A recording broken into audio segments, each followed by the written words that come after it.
अनुरोध करी मनोज आचार्य सर को से जन सुनामधन्य लेखक और सुनामधन्य वक्ता आज मंच में किसी वक्तव्य रखिए। आज कलिंग इंटरनेशनल स्कूल एक कार्यक्रम रे आज भी पवित्र दिवस रे मंच उपर उपस्थित थिबा समस्त वरेण्य अतिथिगण मंच सामने रे ये अनुष्ठान को एवं ये अनुष्ठान सहित जड़ित थिबा ये अनुष्ठान को भल पाउथबा जो मानकर पिला ये अनुष्ठान रे पढुचंती समस्त अभिभावक अभिभाविका ये अनुष्ठान को परिस्फुटित करथिबा एवं आम समस्त को आज एकाठी करथिबा ये अनुष्ठान प्रतिष्ठाता देवबाबू एवं समस्त ये अनुष्ठान समस्त गुरुजी गुरु कहबार समय नुहे कारण एबे 1:05 हेलानी मु जानिछि जेतेबेले भोक आ भाषण युद्ध हुए सेतेबेले बिचरा भाषणटी सबले हारे तेणु एबे सेही समय जेतेबेले भोक आ भाषण युद्ध हबो से तो मु जानिछि भाषणटी अति निर्मम भाव में हारिबो एवं भोकर सर्वदा जय एवं आज जेहेतु शुक्रवार तादरे पुणी पवित्र नमाज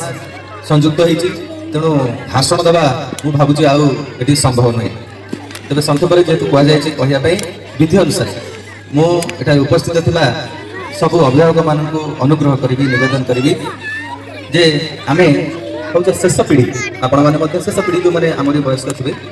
जे आम समस्ते स्कूल में मैत्र बसुले सांग होते स्कूल में जिते माड़ होता से खजुरी गचरे पत्र में गंठी पकाउले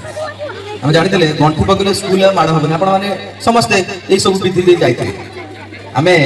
स्कूल शिक्षक मैंने जिते खाता कथा पचारे आम नदी ठिया हो अवश्य खाता गणा कला बेले धरा पड़ी माड़ खाऊे आम से सांग हो पाठ पढ़ुले सांग हो स्कूल खेलुले सांग हो आम सांग घर को जाऊे मेला मौचुक सामिल होते आम समस्त काम करते जहाँ आज आमको आम पिलादिन मन पकाए और जहाँ संपर्क या आज मोबाइल जुगर इंटरनेट जुगर एबे संपर्क मोड़ी जाता भितर इंटरनेट और मोबाइल व्यवहार अधिक हो घरे 5 जन रही 5 जन 5टी मोबाइल देखुं भितर संपर्क गुड़ा के कहीं दूरी जाए मोर अनुरोध आम पिला आम भविष्य जी आम परिचय से मैंने मोबाइल शिखु इंटरनेट रे अधिक जानतु ता सहित संपर्क विषय से बुझतु एमती समय न हो सामने बसी लोकटीर दुख पिलाटी जानी न पार आम हूँ शेष पीढ़ी जे कि न कही अंतर भाषा को पढ़ी पार आम बड़ मैंने कहते कहीं मो सब कौन है तोर एबे भी आम बापा माँ मैंने बुझी जाती आम न कहवा कथा से बुझी जाते तेणु मोर अनुरोध ए विद्यालय पाठ सहित संस्कार शिक्षा दि जाऊ पिला माने जानतु केवल पाठ पढ़ले हेनी घर को आप जदि गोटे शिक्षित बोहू आने बहुत पाठ पढ़ी बड़ चाकरी कर लक्ष लक्ष टंका रोजगार कर घर पुणियाटी आसिले चा कपे दे पार पुणियाटी आसिले जो बोहू को पचार माँ भल अच्छु से जानी नथिबो ए प्रश्नर उत्तर केमती देबा को बाट चलीगला बेले कहते अरे बोहू आज आसिलु भल अच्छु तो ससुर भल अच्छा से उत्तर दे पार नथिबो से जानी नथिबो जे वयस्क को केमिति उत्तर दिया जाए